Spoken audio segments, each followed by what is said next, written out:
ఇక ముక్కు పుడక గురించి మీరేమీ ఆలోచించకండి అని జగన్నాథం మాయ రవీంద్రలకు చెప్పి అక్కడి నుంచి వెళ్ళిపోతాడు. ఇక మాయ కోపంగా లేచి నుంచోగానే ఏమైంది మాయ అని రవీంద్ర అడుగుతూ ఉంటాడు.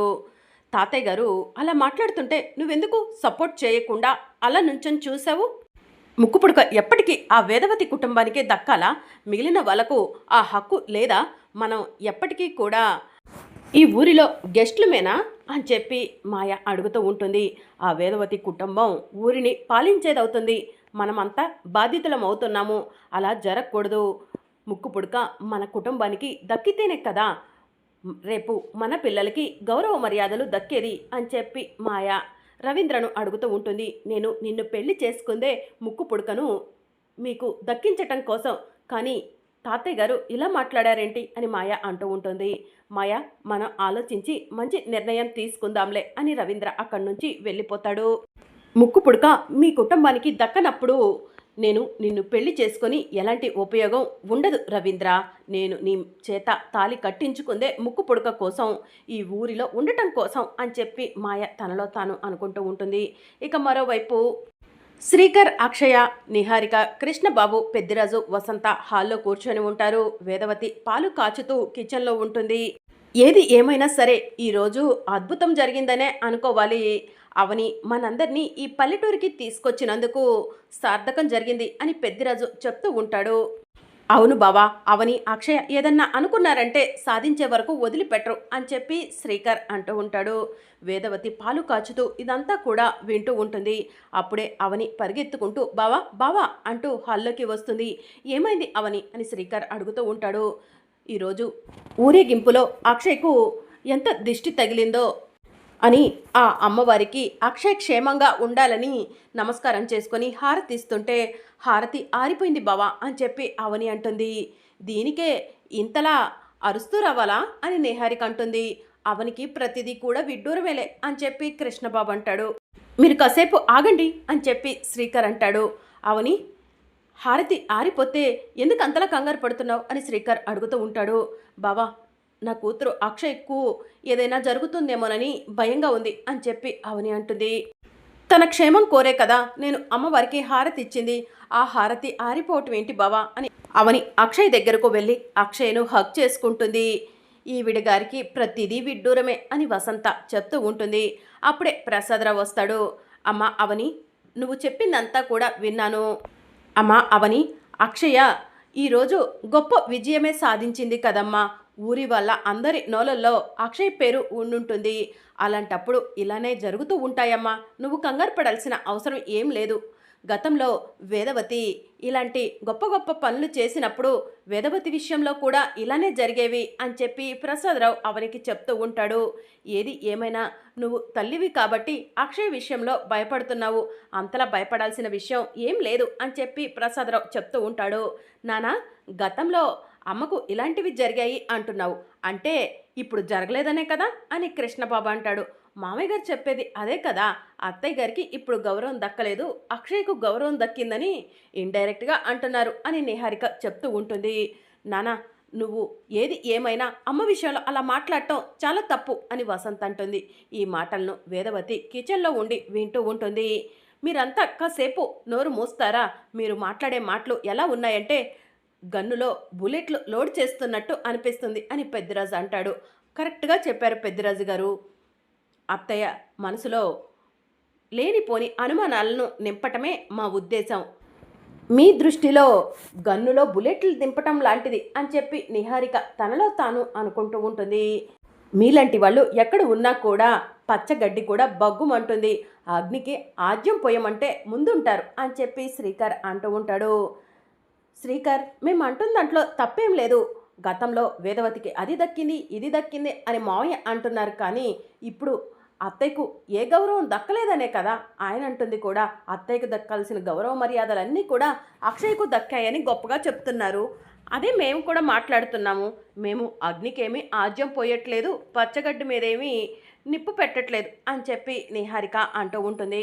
ఈ మాటలను వింటున్న వేదవతి పుల్లమ్మ చెప్పిన మాటలను గుర్తు చేసుకుంటూ ఉంటుంది. పల్లెటూరి ప్రజలంతా కూడా ముందు ముందు రోజుల్లో అక్షయమ్మ అక్షయ్ దేవిగా మారబోతుంది అని పల్లెటూరి వాళ్ళు చెప్పిన మాటలను వేదవతి గుర్తు చేసుకుంటూ ఉంటుంది.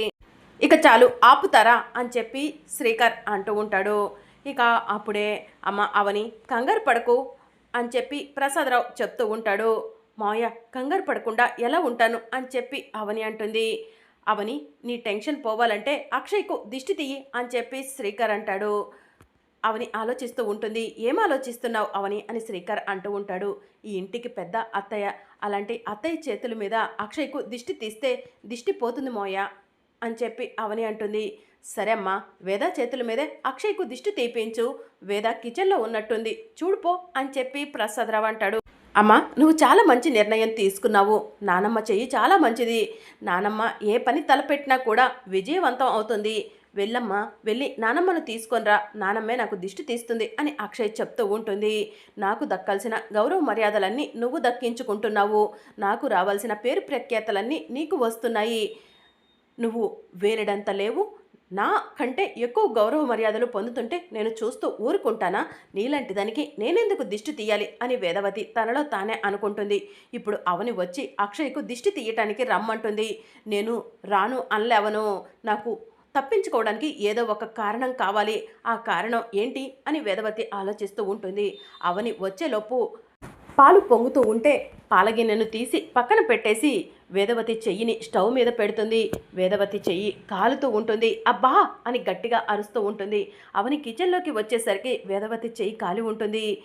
ఏమైంది అత్తయ్య అని చెప్పి అవని అడుగుతూ ఉంటుంది. పాలు పొంగొస్తున్నాయి కదా అని చెప్పి దించడానికి ట్రై చేశాను అవని, చెయ్యి కాలింది అని చెప్పి వేదవతి చెప్తూ ఉంటుంది. ఈ పనులన్నీ మీకెందుకు, నేను చూసుకుంటాను కదా అని చెప్పి అవని అంటుంది. కుటుంబ సభ్యులంతా కూడా పరిగెత్తుకుంటూ కిచెన్లోకి వస్తారు. ఏమైంది అని చెప్పి అడుగుతూ ఉంటారు. పాలగిన్న పక్కన పెడుతుంటే చెయ్యి కాలిందంట బావా అని చెప్పి అవని అంటుంది. ఇక కృష్ణబాబు స్టవ్ పక్కన అంతా కూడా చెక్ చేసి పక్కనే వేస్ట్ క్లాత్ ఉంది, పాలగిన్నెను వేస్ట్ క్లాత్తో పట్టుకోవాలే కానీ చేత్తో ఎందుకు పట్టుకున్నావమ్మా, కొంపదీసి మేం మాట్లాడుకున్న మాటలన్నీ నువ్వు విన్నావా అని కృష్ణబాబు అడుగుతూ ఉంటాడు. ఏం మాట్లాడుకున్నారు, నేనేం వినలేదు అని చెప్పి వేదవతి చెప్తూ ఉంటుంది. బంగారం మనం అంత పెద్దగా మాట్లాడుకున్నాం కదా, అమ్మ నిజంగానే వినుండదా, విన్నట్టు నటిస్తుందా అని కృష్ణబాబు అంటూ ఉంటాడు. ఖచ్చితంగా వినే ఉంటుంది అని చెప్పి నిహారిక అంటుంది. ఏం మాట్లాడుకున్నారా అని చెప్పి వేదవతి అడుగుతూ ఉంటుంది. అక్షయ్కు గౌరవ మర్యాదలు దక్కేసరికి నువ్వు బాధపడుతున్నావని, తట్టుకోలేకపోతున్నావని మేము అనుకుంటున్నామమ్మా అని చెప్పి శ్రీకర్ అంటూ ఉంటాడు. అదేంట్రా అలా మాట్లాడుతున్నావు, ఈరోజు కాకపోతే రేపైనా అక్షయ్కు నా నుంచి వారసత్వం వెళ్లాల్సిందే కదా, నేనే దగ్గరుండి అక్షయ్కు వారసత్వం ఇద్దామనుకున్నాము, ఈలోగా అక్షయే గొప్ప గొప్ప పనులు చేసి నా వారసత్వాన్ని అందుకుంది, అక్షయ్ను పల్లెటూరి ప్రజలు ఊరేగింపుగా తీసుకెళ్తుంటే నాకు చాలా సంతోషం అనిపించింది, మీరు లేనిపోని ఆలోచనలేమీ పెట్టుకోకండి అని చెప్పి వేదవతి కృష్ణబాబుకి చెప్తూ ఉంటుంది. అత్తయ్య గారి మనసులో ఏముందో చెప్పారు కదా, మీరు ఇక లేనిపోనివన్నీ అత్తయ్య గారి చెవున వేయకండి, పోండి ఇక్కడి నుంచి అని చెప్పి పెద్దిరాజు అంటూ ఉంటాడు. అత్తయ్య మీ చేతికి బర్ణాలు రాస్తాను రండి అని చెప్పి అవని అంటుంది. వద్దమ్మా నేను రాసుకుంటాను అని వేదవతి అంటుంది. రామ్మ నేను రాస్తాను అని శ్రీకర్ అంటాడు. పర్వాలేదు శ్రీకర్ నేను రాసుకుంటాను అని చెప్పి వేదవతి అంటుంది. నానమ్మ చేతికి నేనే దగ్గరుండి బర్ణాలు రాస్తాను, నా చేతితో రాస్తే నానమ్మకు తొందరగా తగ్గిపోతుంది అని చెప్పి అక్షయ్ చెప్తూ ఉంటుంది. నాకు ఈ మంటే నీ వల్ల, నువ్వు రాస్తే నా మంట ఎలా తగ్గిపోతుందే అని వేదవతి తనలో తాను అనుకుంటూ ఉంటుంది.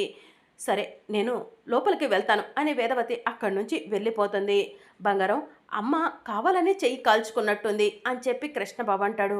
అవును కృష్ణ, అత్తయ్య మొహంలో స్పష్టంగా అక్షయ్కు గౌరవం దక్కిందని కనిపిస్తుంది, అత్తయ్య చాలా బాధపడుతున్నారు కానీ బయటపడట్లేదు అని చెప్పి నిహారిక చెప్తూ ఉంటుంది. అవును నిహారిక, అమ్మను నేను ఎప్పుడూ ఇలా చూడలేదు, అమ్మ మొహంలో అక్షయ్పై అవనిపై ఈర్ష్య ద్వేషం కనిపిస్తున్నాయి అని చెప్పి వసంత చెప్తూ ఉంటుంది. ఇక వేదవతి లోపలికి వెళ్తూ ఉంటే శ్రీకర్ నువ్వు మీ అమ్మతో ఏదో చెప్పాలన్నావు కదా చెప్పు అని పెద్దిరాజు అంటాడు. అమ్మ అక్షయ్కు దిష్టి తగిలింది, దిష్టి తీస్తావేమోనని అవని నేను అడగటానికి వచ్చింది అని చెప్పి శ్రీకర్ చెప్తూ ఉంటాడు. ఇంతలో నీ చెయ్యి కాలిందమ్మా అని శ్రీకర్ అంటూ ఉంటాడు. చెయ్యి కాలితే అది పెద్ద దెబ్బేమీ కాదు కదా అల్లుడు, అత్తయ్య దిష్టి తీస్తుందిలే అని పెద్దిరాజు అంటాడు. పెద్దిరాజు చెయ్యి కాలిన వాళ్ళకు తెలుస్తుంది ఆ నొప్పి ఎలా ఉంటుందో, నేను అక్షయ్కు దిష్టి తీయలేవను, శ్రీకర్ అవని మీరు ఏమీ అనుకోకండమ్మా, నా చెయ్యి బాగా మండుతుంది అని చెప్పి వేదవతి అక్కడి నుంచి వెళ్ళిపోతుంది. ఇక అవని, శ్రీకర్, అక్షయ బెడ్రూమ్లోకి వెళ్తారు. కూర్చొని ఉంటారు.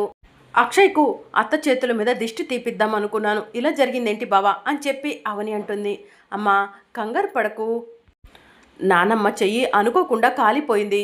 అందుకే నానమ్మ దిష్టి తీయలేకపోయింది. నానమ్మ మనసులో లేనిపోనివన్నీ చెప్పి ఏదో గొడవ సృష్టించాలని నిహారిక పెద్దమ్మ, కృష్ణ పెద్దనాన్న, వసంత అత్త కుట్రలు కుతంత్రాలు చేస్తున్నారు. మీరు వాటిని పట్టించుకోకండి అని చెప్పి అక్షయ్ చెప్తూ ఉంటుంది. మా నానమ్మ అందరిలాంటి నానమ్మ కాదు. కొంతమంది నానమ్మలు చిరాకు పడుతూ ఉంటారు. కానీ మా నానమ్మ చాలా మంచిదమ్మా. నా కోసం చివరికి నా తల్లిదండ్రులతో కూడా పోరాటం చేసింది అని చెప్పి అక్షయ్ చెప్తూ ఉంటుంది. అవును అవని, వాళ్ళ మాటలను నువ్వు పట్టించుకోకు అని చెప్పి శ్రీకర్ చెప్తూ ఉంటాడు. ఊరి వాళ్ళ అందరి దృష్టిలో నా కూతురికి అత్తకు దక్కిన గౌరవం దక్కింది. నాకు చాలా సంతోషంగా ఉంది బావా అని చెప్పి అవని అంటుంది. అవును అవని అని చెప్పి శ్రీకర్ అంటాడు. అత్త మనస్తత్వం అలా కాదని నాకు కూడా తెలుసు. గతంలో అత్తనే ముక్కు పుడక తన చేతుల మీదుగా అక్షయ్కు అందించి పట్టాభిషేకం చేస్తానని ఊరందరి సమక్షంలో మాట కూడా ఇచ్చింది అని చెప్పి అవని అంటుంది. అయితే కొన్ని రోజుల్లో అక్షయ కాస్త అక్షయ దేవిగా పట్టాభిషేకం పొందబోతుందన్నమాట. ఇదంతా కూడా మీడియాని పిలిపించి మంచి కవరేజ్ ఇప్పిస్తాను అని శ్రీకర్ అంటూ ఉంటాడు. వద్దు నాన్న, నేను అలాంటివేమీ కోరుకోవట్లేదు. నానమ్మ ప్రేమ, గౌరవం, మర్యాదలు నాకు దక్కితే అంతే చాలు అని చెప్పి అక్షయ చెప్తూ ఉంటుంది. రేపు రాబోయే అప్కమింగ్ ఎపిసోడ్లో అక్షయ వేదవతి దగ్గరకు వెళ్తూ ఉంటుంది. వేదవతి ఒంటరిగా రూమ్లో కూర్చొని తనలో తానే మాట్లాడుకుంటూ ఉంటుంది. అక్షయ డోర్ పక్కన ఉండి నానమ్మ ఏం మాట్లాడుకుంటుంది అని చెప్పి వింటూ ఉంటుంది. అక్షయ, అవని, నేనే మీకు గౌరవ మర్యాదలను ఊరందరి సమక్షంలో ఇద్దాము అనుకున్నాను. కానీ నన్ను మించి గౌరవ మర్యాదలను మీరు పొందుతున్నారు. అది చూసి నేను తట్టుకోలేకపోతున్నాను. మీ అందరితో మంచిగా ఉంటూ ముక్కు పుడక నీకు ఎలా దక్కకుండా చేయాలో అలానే దక్కకుండా చేస్తాను. ఎట్టి పరిస్థితిలో ముక్కు పుడక అక్షయ్కు చెయ్యను. కానీ పైకి మాత్రం మీతో మంచిగా మాట్లాడతాను, మంచిగా ఉంటాను అని చెప్పి వేదవతి తనలో తాను మాట్లాడుకుంటూ ఉంటే అక్షయ ఆ మాటలను విని షాక్ అవుతుంది. వెంటనే వెళ్ళి ఒక దగ్గర కూర్చుంటుంది అవని. అక్షయ్ దగ్గరకు వెళ్ళి, అక్షయ, నానమ్మ చేత దిష్టి తీయించుకుంటానని వెళ్ళావంట, ఏంటి ఇక్కడ కూర్చున్నావు? ఏం ఆలోచిస్తున్నావు? ఇప్పుడు అమ్మ నీకు దిష్టి తీసింది కదా, నీకు సంతోషమేనా అని చెప్పి అవని అక్షయ్ను అడుగుతూ ఉంటుంది. అమ్మకు నిజం చెప్దామా? నానమ్మ మనసులో ఏముందో, నానమ్మ ఎలా మారిపోయిందో అమ్మకు చెప్పేయటమే మంచిదా అని అక్షయ్ ఆలోచిస్తూ ఉంటుంది. మరి అప్కమింగ్ ఎపిసోడ్లో ఏం జరగబోతుందో తెలుసుకోవాలనుకుంటున్నారా? అయితే ఛానల్ను సబ్స్క్రైబ్ చేసుకోండి.